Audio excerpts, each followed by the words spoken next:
এখন না আপনি এটা লঙ্ঘন করতে পারবেন আর না আমার পিছনে আসতে পারবেন।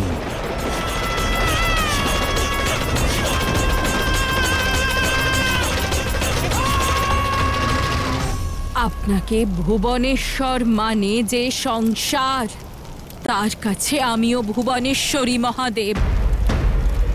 আর এই সংসার, এই ভুবনের কোন শক্তি আমাকে আপনার কাছে যাওয়া থেকে আটকাতে পারে না, আটকাতে পারে না, আটকাতে পারে না।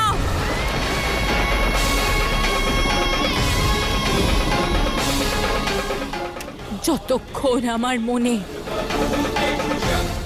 একজন আহত অপমানিত স্ত্রীর যন্ত্রণা আছে, ততক্ষণ আমাকে আপনার কাছে যাওয়া থেকে কেউ আটকাতে পারবে না। না আপনার তপস্যা, না ত্যাগ, আর না তাণ্ডব, তাণ্ডব, তাণ্ডব।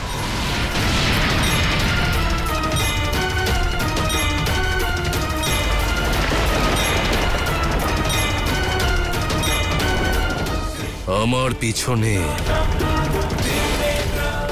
আসবেন না দেবী পার্বতী।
এবার যা হবে তার জন্য দায়ী থাকবেন কেবল আপনি, কেবল আপনি, কেবল আপনি।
এবার সময় এসে গেছে যে আপনি আর আমি একে অপরকে কিছুটা সময় দিই। আমি এই গুহার ভিতরে যাচ্ছি একা, আর কাউকে সঙ্গে নিয়ে যাওয়ার কোনো আকাঙ্ক্ষা নেই আমার।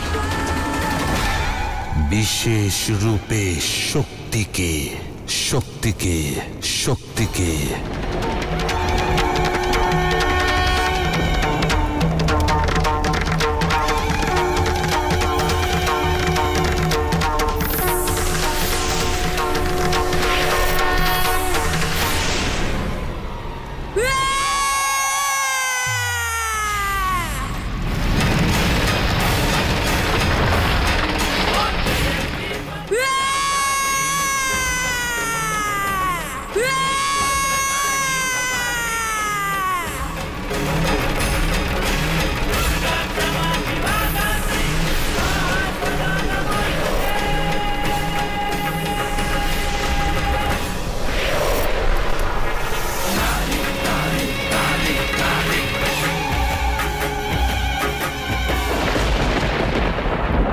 বিনাশ আর নির্মাণের চক্র আগেও ঘুরেছে আর ভবিষ্যতেও ঘুরবে, কিন্তু না এটা সঠিক সময়, না পরিস্থিতি।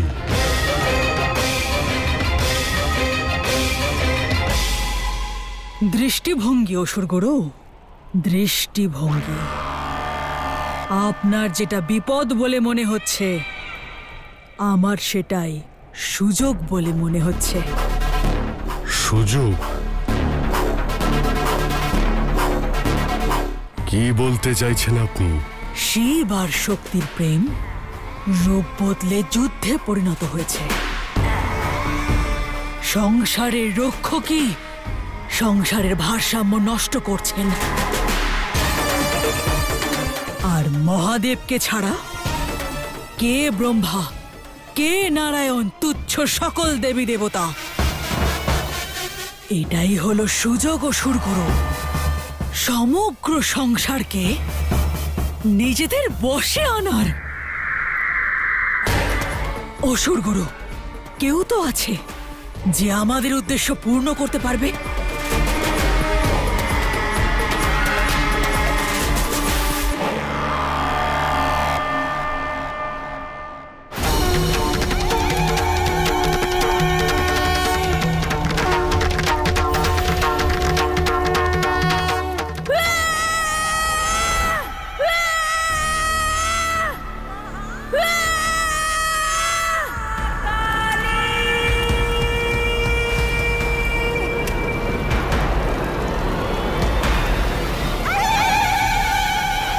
এবার না আপনি আমাকে ভিতরে যাওয়া থেকে আটকাতে পারবেন, আর না আমার পিছনে আসতে পারবেন। এটা শিবের অনুরোধ নয়, এটা আদেশ রুদ্রের, রুদ্রের, রুদ্রের।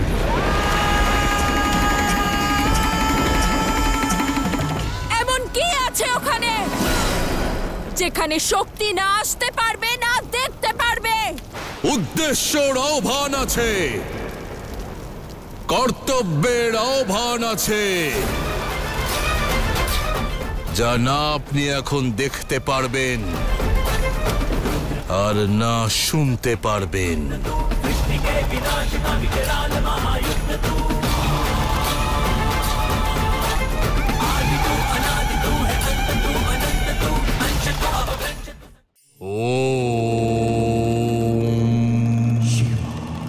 বলা হয় ক্রোধ হলো পাপের মূল। ক্রোধ আমাদের বুদ্ধি হরণ করে। ব্যক্তির যে কোনো প্রকারের ক্রোধ থেকে, আবেগ থেকে সর্বদা বিরত থাকা উচিত। কিন্তু ক্রোধ অত্যন্ত আবশ্যক যখন প্রসঙ্গ আপনার সম্মান, ন্যায় আর নিয়তির হয়, তখন ক্রোধ অত্যন্ত আবশ্যক। ক্রোধ হলো সেই তেজ যাকে অকারণে অপচয় করতে নেই, কিন্তু যেখানে ক্রোধ আবশ্যক, যেখানে আপনার ক্রোধ প্রদর্শন করলে মহা বিনাশ এড়ানো যায়, সেখানে আপনার ক্রোধ, আপনার আবেগ সর্বদাই উপযুক্ত। আর শিব সর্বদাই একে সমর্থন করে। যখন ভালোবেসে কাউকে পথ দেখানো সম্ভব হয় না, তখন রুদ্ররূপ ধারণ করাও অত্যন্ত আবশ্যক।